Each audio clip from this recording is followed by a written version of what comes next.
So in this circuit, we have to determine the value of the maximum and minimum zener diode current. So अगर यहाँ पर हमारे पास maximum और minimum है, that means कोई हमारे पास variable parameter होगा. So in this case, we have 80 to 120 voltage variable power supply. So हम ये पूरा question solve करेंगे. We will be using the 5 steps that we discussed in the video earlier for V equal to 80 volt and once for V equal to 120 volt. So अगर हम V equal to 80 volt की बात करें तो हमारी पहली step यही होती है VL equal to VZ निकालना, that is the load voltage, क्योंकि ये लोड Zener diode के पैरेलल में है and Zener diode is working as a shunt regulator, therefore VL equal to VZ is equal to 50 volt, ये वाली value. अगर हमारे पास VL आ गया है then we can take out IL very easily. VL divided by 10 kilo ohm, Ohm's law, and that will give us the value 5 milliampere. Third step हमारी obviously VR होगा, that is the potential difference across this resistance. इसको हमने कैसे निकाला था? By applying KVL in this loop. तो अगर हम इस लूप में KVL लगाएंगे तो हमारे पास कुछ इस टाइप की इक्वेशन आएगी जिससे हमें VR 30 वोल्ट मिल जाएगा. अगर आप डिटेल में देखना चाहते हैं तो मेरा प्रीवियस वीडियो आप देख सकते हैं, मैं इसको डिस्क्रिप्शन में भी लिंक कर दूंगा. Then fourth point is calculating this I, इस ब्रांच में जो करंट है, क्योंकि हमारे पास VR आ गया है और इस रेजिस्टेंस की हमारे पास वैल्यू है, so I will be equal to by ohms law VR divided by 5 kilo ohm, जो हमारी 6 मिली एम्पियर वैल्यू आ जाएगी. अब अगर हमें Zener का करंट निकालना है, obviously we will apply KCL at this node. So I is equal to IZ plus IL, ये हमारे पास KCL की इक्वेशन आएगी when we apply KCL here. So इससे हमारे पास IZ मिनिमम की वैल्यू आ जाएगी 6 minus 5 equal to 1 milli ampere. IZ would be I minus IL according to KCL. तो ये हमारी मिनिमम Zener डायोड का करंट आ गया. अब सेम एक्सरसाइज हमें V equal to 120 वोल्ट लेके करना है, जिससे हमारे पास IZ मैक्स की वैल्यू आएगी. तो सेम एग्जैक्टली सेम प्रोसेस है. तो हम अगेन हमारे पास first step VL VZ 50 volt आएगा, सेम IL भी सेम आएगा 5 मिली एम्पियर. VR बस डिफरेंट आएगा बिकॉज जब मैं इस लूप में KVL लगाऊंगा then I will get VR plus 50 volt minus 120 equal to 0. So उससे मेरे पास VR कितना आ जाएगा 120 minus 50 equal to 70 volt. Fourth point obviously I भी डिफरेंट होगा. जब मेरे पास VR आ गया है तो I मैं निकाल सकता हूँ by ohms law 120 divided by 5 kilo ohm, जो कि मेरे पास 14 मिली एम्पियर वैल्यू आएगी. Now again we will apply KCL here. I is equal to IL plus IZ, जिससे मेरे पास IZ की वैल्यू आ जाएगी I minus IL. Now this is IZ max, क्योंकि अब हम मैक्सिमम वोल्टेज कंसिडर कर रहे हैं 120 volt. So in this way we are having 14 minus 5 is equal to 9 milli ampere. तो हमारे पास IZ मिनिमम ये वाली वैल्यू एंड IZ मैक्सिमम ये वाली value for the given circuit. Now this is another question that can be asked. इसके काफी सारे वेरिएशंस आ सकते हैं. सो अगर आप इस क्वेश्चन को प्रॉपरली देखें तो काफी सिमिलर क्वेश्चन है फ्रॉम द प्रीवियस वन. यहाँ पर भी Zener डायोड है, बट यहाँ पर अब VI आपके पास अवेलेबल नहीं है. यहाँ पर IZ मैक्सिमम की वैल्यू दे रखी है. सो कभी भी इस टाइप के क्वेश्चंस हो, जनरली आप लोग को ध्यान रखना है IZ जो होता है that can very between a minimum and maximum value. ये वैल्यू इस टाइप के क्वेश्चंस में गिवन होती है. तो फॉर इंस्टेंस अगर मैं मैक्सिमम की बात करूं तो मैक्सिमम हमारी जो वैल्यू है दैट इज 60 मिली एम्पियर दे रखा है. काफी सारे क्वेश्चंस में मिनिमम भी दे रखी होगी. फॉर एग्जांपल ये बोला जाएगा कि जैसे IZ मिनिमम इतना है, IZ मैक्सिमम इतना है. आप लोग प्रीवियस क्वेश्चन को रेफरेंस लेके चल सकते हैं. जैसे हमारा IZ मिनिमम प्रीवियस में 1 मिली एम्पियर आया था और IZ max 9 milli ampere, right. तो ये उसका रिवर्स क्वेश्चन है। सो यहां पर मैक्स वैल्यू तो गिवन है बट मिनिमम वैल्यू गिवन नहीं है। सो मोस्टली क्वेश्चंस में मिनिमम वैल्यू गिवन होगी। अगर बाय चांस नहीं है तो आप IZ मिनिमम अज्यूम करेंगे 0, राइट। सो रेंज मेरे पास जो VI की आएगी वो आएगी दो केसेस से, एक तो जब मैं IZ 0 लेके चल रहा हूँ IZ मिनिमम, और जब मैं IZ 60 मिली एम्पियर लेके चल रहा हूँ जो कि मेरा मैक्सिमम वैल्यू दे रखी है इस क्वेश्चन में। ऑलराइट, सो सबसे पहले हम IZ मिनिमम को लेके सॉल्व कर लें। तो अगर मैं IZ मिनिमम 0 लेके चल रहा हूँ in this case, again same steps मेरी रहेंगी बिल्कुल। सो VZ इक्वल टू VL मेरे पास आ जाएगा क्योंकि ये आपका पैरेलल शंट में लगा है जेनर डायोड के, एंड VZ कितना दे रखा है 20 वोल्ट, तो हमारा VL भी क्या हो जाएगा 20 वोल्ट। VL आ गया तो हम IL निकाल सकते हैं। अब यहाँ पर एक पॉइंट देखने की जरूरत है, अगर IZ 0 है यानी IZ मिनिमम हमने 0 ले रखा है, दैट मीन्स इस ब्रांच में कोई भी करंट फ्लो नहीं करेगा, that means this is basically open circuit. तो अगर ये ओपन सर्किट हो गया, सो अब जो मेरा फाइनल सर्किट बना that is something like this. तो आप देख सकते हैं IR और IL बेसिकली यहाँ इस केस में सेम हो गए, तो that is why I have written this IR is equal to IL। और ये क्या वैल्यू होगी VL 20 डिवाइडेड बाय 1.2 किलो, जैसे हम IL निकालते थे। बस यहाँ पे डिफरेंस क्या है कि ये IR के इक्वल है बिकॉज IZ इज 0। तो मेरे पास IR इक्वल IL की वैल्यू भी आ गई, राइट।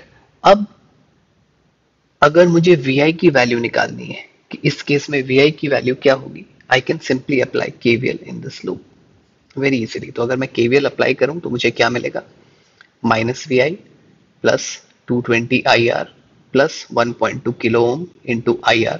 आप IL IR दोनों ले सकते हैं because IR is equal to IL, तो आप कुछ भी यहाँ पर लिखें it will not be any issue. तो ये मेरे पास इक्वेशन 1 आ गई। IR की वैल्यू हम निकाल चुके हैं 16.666 मिली एम्पियर, तो सिंपली आपको इस इक्वेशन में वैल्यूज पुट करनी है and you will be able to get the value of VI। तो ये आपकी मिनिमम VI हो जाएगी, दैट इज 23.657 वोल्ट। तो एक पार्ट हमारा सॉल्व हो गया, इसमें हमें रेंज ऑफ VI निकालना है, तो एक वैल्यू हमारी VI की आ गई। अब दूसरी वैल्यू VI की ऑब्वियसली किससे निकलेगी, जब हम IZ max 60 milli ampere consider करेंगे।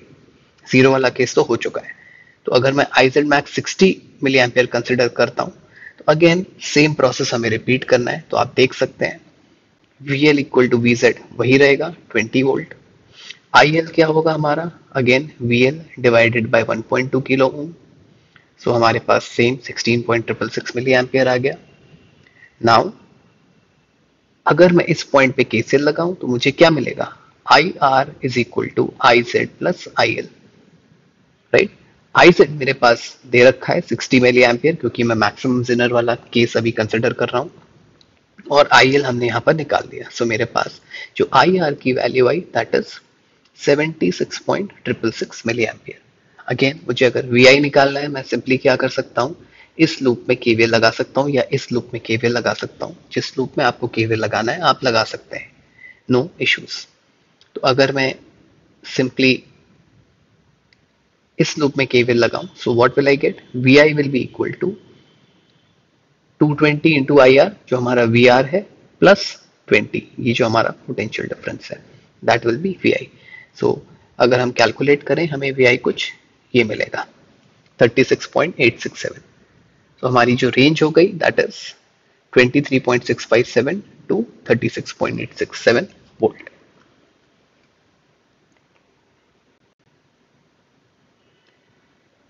ये एक और टाइप का क्वेश्चन मैंने यहाँ पर कवर किया हुआ है। So this is not related to Zener diode, this is related to series और parallel configuration of diodes। ये मैंने पहले भी वीडियोस में एक्सप्लेन किया था बट एक थोड़ा सा डिफरेंट टाइप का क्वेश्चन है इसलिए मैंने यहाँ पर कवर कर लिया है।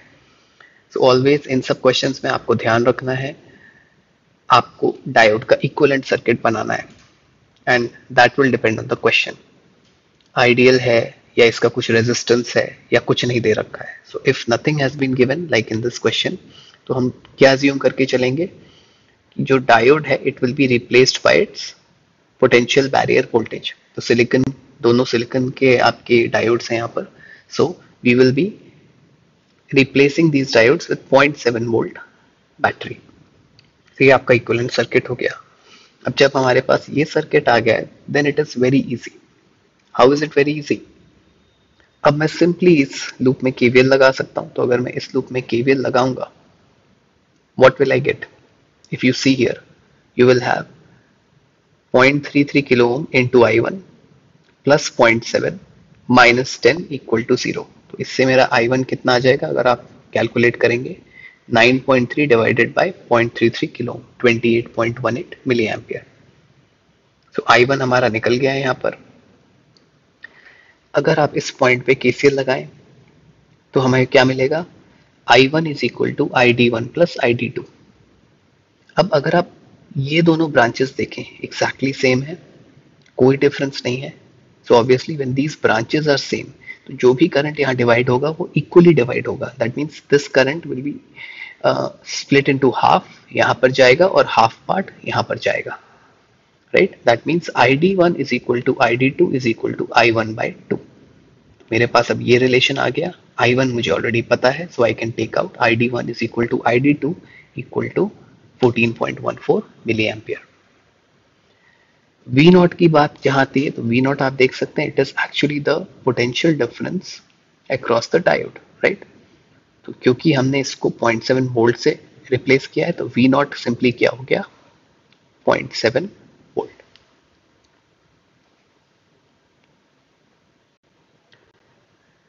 Another type of question that we can have is this one. तो यहाँ पर एक सीरीज में भी आपका डायोड ले रखा है. अगेन बिल्कुल सेम है, जैसे हमने पिछला वाला क्वेश्चन किया वैसे ही सेम अप्रोच आपकी रहेगी. हम इक्विवेलेंट सर्किट बनाएंगे और डायोड्स को उसके पोटेंशियल बैरियर से रिप्लेस कर देंगे, क्योंकि इस क्वेश्चन में और कुछ नहीं दे रखा है.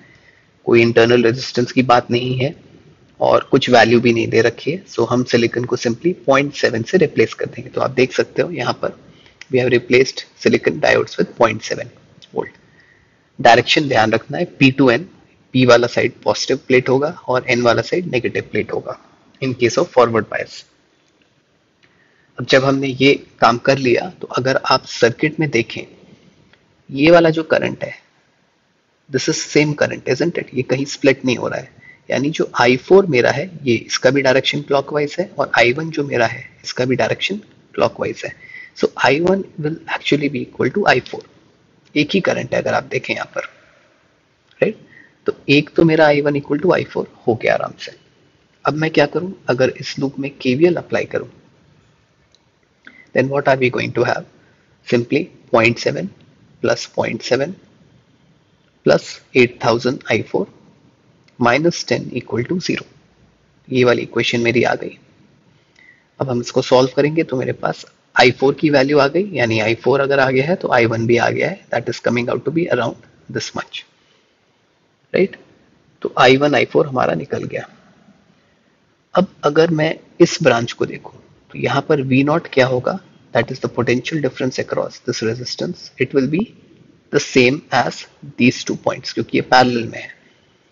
सो ये हमारी पोटेंशियल डिफरेंस कितनी है? Obviously 0.7 volt because of the diode. तो ये V नॉट हमारा कितना हो गया? 0.7 वोल्ट. तो अगर मुझे ये V नॉट पता है, तो मैं इजीली ये करंट निकाल सकता हूँ through ohm's law. I2 is equal to 0.7 divided by 6 kilo ohm, जो कि मेरे पास अप्रोक्सीमेटली इतना आ रहा है. अब I1 निकल चुका है, I4 निकल चुका है, I2 निकल चुका है. Only we have I3 that is left. अब अगर मैं इस पॉइंट पे KCL लगाऊं, what will I get? I1 is equal to I2 plus I3. So इससे मुझे I3 कितना मिलेगा? I1 minus I2. I1 और I2 की वैल्यूज हमारे पास ऑलरेडी हैं. सो I3 will be approximately this much. तो अगर आप देखें, सारे क्वेश्चंस काफी सिमिलर है, काफी सिमिलर अप्रोच है सब में. आपको सिंपली ये देखना है कि डायोड्स कौन से दे रखे हैं और उनका इक्विवेलेंट फॉर्म हम कौन से यूज करेंगे, and then simply you have to apply ohm's law and KVL और केसीएल.